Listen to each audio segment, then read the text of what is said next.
Hi friends, ഇന്ന് നമുക്ക് വളരെ ടേസ്റ്റി ആയിട്ട് ഒരു എല്ല് കറി എങ്ങനെ ഉണ്ടാക്കാൻ നോക്കാവേ. ഞാനിതിന് വേണ്ടി പോത്തിറച്ചിയുടെ എല്ല് ഒരു കിലോ എടുത്തിട്ടുണ്ട്. ഇപ്പം നമ്മൾ ഒരു പാത്രം അടുപ്പത്തേക്ക് വെച്ച് കടുകും പെരിഞ്ചീരകവും ഇട്ട് ഒന്ന് ഫ്രൈ ആയിട്ട് നമുക്ക് ഇച്ചിരി തേങ്ങാക്കൊത്തും ഇടാം. തേങ്ങ ഒന്ന് ഫ്രൈ ആകുന്നതിന് ശേഷം നമുക്ക് ഇതിനുള്ള ചെറിയ മസാല ഒന്ന് ചേർക്കാനുണ്ട്. നമ്മുടെ ഗരം മസാല, നമ്മുടെ കരുവേപ്പില, പിന്നെ ബിരിയാണി ഇല, ഗ്രാമ്പ്, 2 ഏലയ്ക്ക അതും കൂടി ഒന്ന് ഇട്ടിട്ട് നല്ല ഫ്രൈ ആകണേ. പിന്നെ ഇതിന് ഞാൻ ഒരു 2 വലിയ സവാള എടുത്ത് വെച്ചിട്ടുണ്ട്, ഒന്ന് സ്ലൈസായിട്ട് അരിഞ്ഞ് വെച്ചിട്ടുണ്ട്. അതും കൂടി ഇടുക. 1 കിലോ ഇറച്ചിക്ക് അത് മതിയായിരിക്കും. അതും കൂടി ഇട്ടിട്ട് പിന്നെ നമുക്ക് ഇഞ്ചിയും വെളുത്തുള്ളി ചതച്ച് വെച്ചേക്കുവാൻ നിങ്ങൾക്ക് ആവശ്യമാണെങ്കിൽ കുഞ്ഞതായിട്ട് അരിഞ്ഞിട്ടാലും മതി. അതിൻ്റെ ഒന്ന് പച്ചമണം മാറുന്ന സമയം വരെ വഴറ്റിയതിന് ശേഷം നമ്മൾക്ക് കുഞ്ഞതായിട്ട് അരിഞ്ഞ് വെച്ചേക്കുന്ന സവാള ഇട്ടിട്ട് അതിനകത്ത് 2-3 പച്ചമുളക് കീറിയിടുക.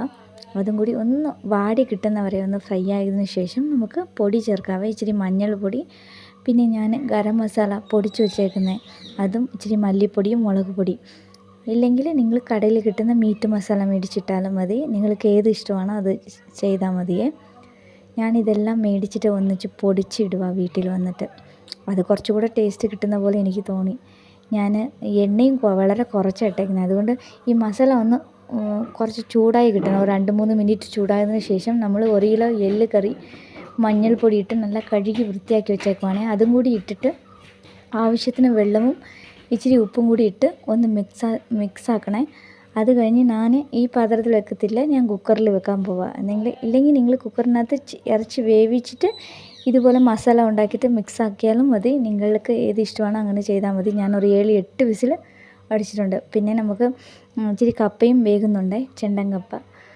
ഇപ്പം നമ്മുടെ ഇറച്ചി നല്ലപോലെ പഞ്ഞി പോലെ വെന്തിട്ടുണ്ട്. ഇതിന് ലാസ്റ്റ് നമ്മൾ ഒരു ഐറ്റം കൂടി ചേർക്കാനുണ്ട്. ഒരു 1.5 സ്പൂണോ അല്ലെങ്കിൽ 2 സ്പൂണ് കുരുമുളക് പൊടി ഒന്ന് ചേർത്ത് ഒന്ന് മിക്സാക്കിയതിന് ശേഷം നമുക്ക് കഴിക്കാവുന്നതാണ്. ഇച്ചിരി കപ്പയും ചോറും പിന്നെ നല്ല എല്ല് കറിയുമാണ്. ഇന്ന് ഞായറാഴ്ച ഇങ്ങനെ തന്നെ പോയി. വീഡിയോ ഇഷ്ടപ്പെട്ടാൽ ലൈക്ക് ചെയ്യണേ, ഷെയർ ചെയ്യണേ.